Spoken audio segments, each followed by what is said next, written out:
just pause in life's pleasures and count its many tears, while we observe sorrow with the poor. There's a song that will linger forever in our ears. Oh, hard times come again no more. Well, at first you start with you and the rat in your pocket. So I just drove in June 18th of 1970, started talking to people about this notion of an organization we wanted to build. I used to live on Schiller 35 years ago. Something's changed.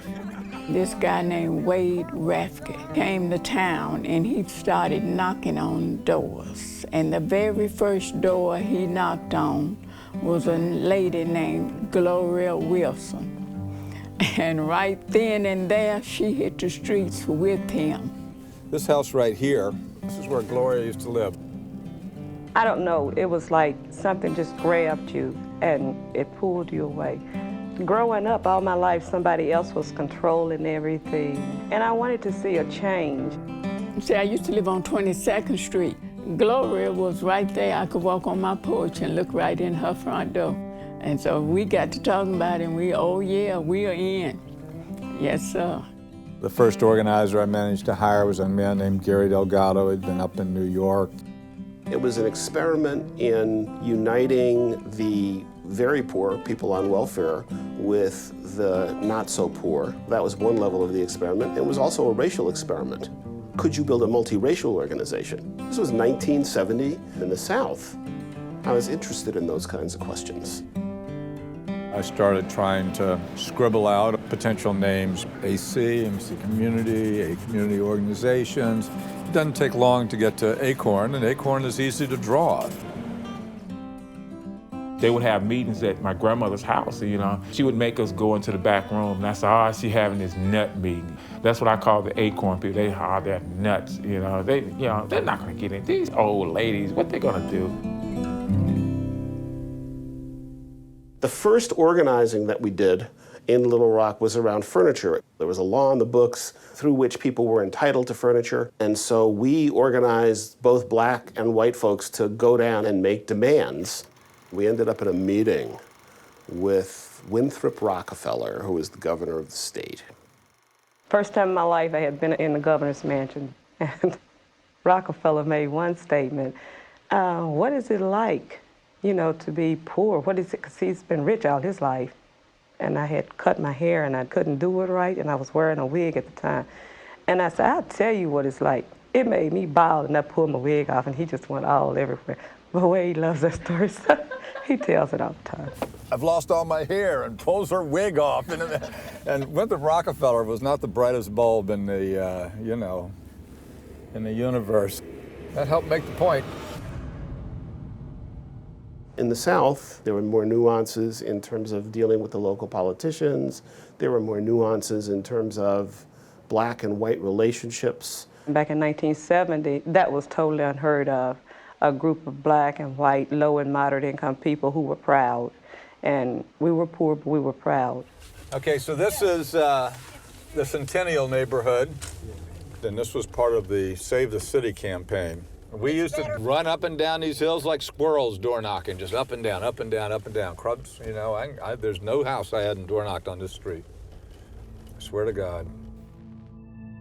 I remember driving on a city street one day, and there was this billboard, and it said, in the largest letters, it just covered the entire billboard, Save the City. This had to be about 1972, because I came home from Vietnam in April of '72. I thought, that is so interesting. Save the city. Very soon, people started showing up at the city council meetings with the ACORN buttons, calling our attention to deficiencies in services in neighborhoods.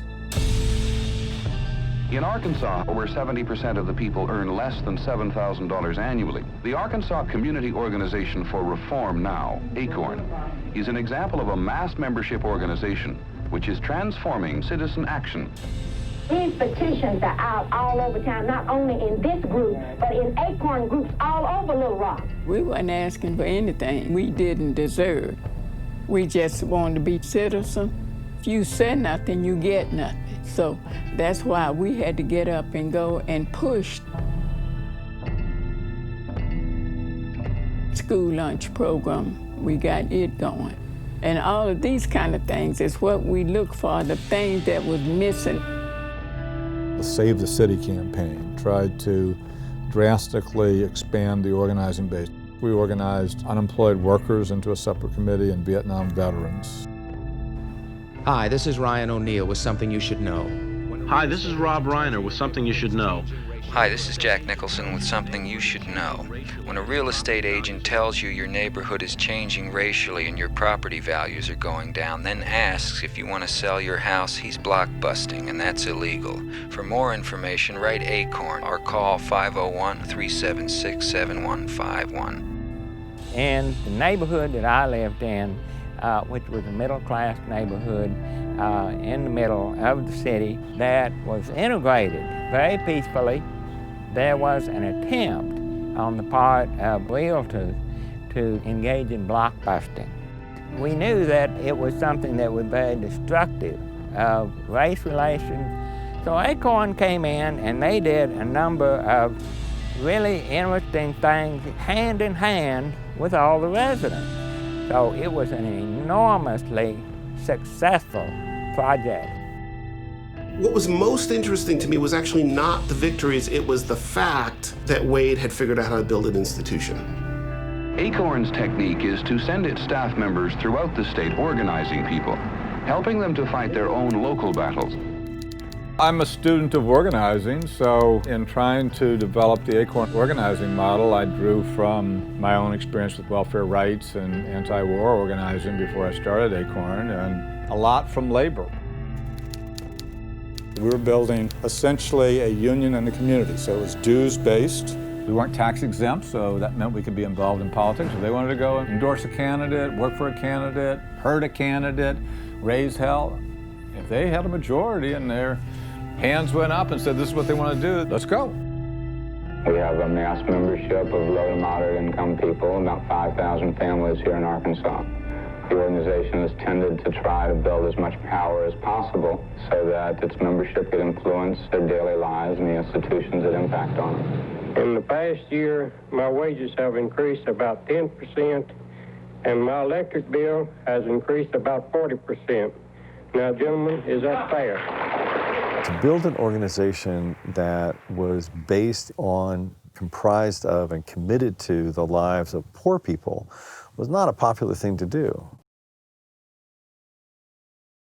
We organize in a radical style, and to some degree we have to always be able to continue to polarize all the situations to make sure there is the conflict that exists on those issues and that we're leading one side of the conflict. You know, we legitimize what we do on majority constituency and everything else that we've pioneered here at ACORN in order to make sure that at the necessary point we can continue to polarize the interest. We damn well know that we've now polarized 100% between what the business community sees as its interest and what people see as the ACORN interest. We translate the credibility that was once in that institution into our issues and into our actions. We rebalance the power